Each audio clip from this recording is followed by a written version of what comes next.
Doa keluar walaupun agak-agak muda, doa ke sebuah keluarga yang sakinah, mawaddah, warahmah. Namanya kaidah mudah guna bohong dah. Artinya lu harap orang-orang yang matang nanti di sini berdoa belum mereka. Ada lembaga dekat kawan orang di sini cik. Undangan ada undangan.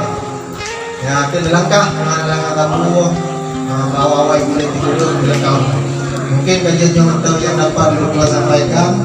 Ada Allah wa iyyakum ajma'in. Assalamualaikum warahmatullahi wabarakatuh.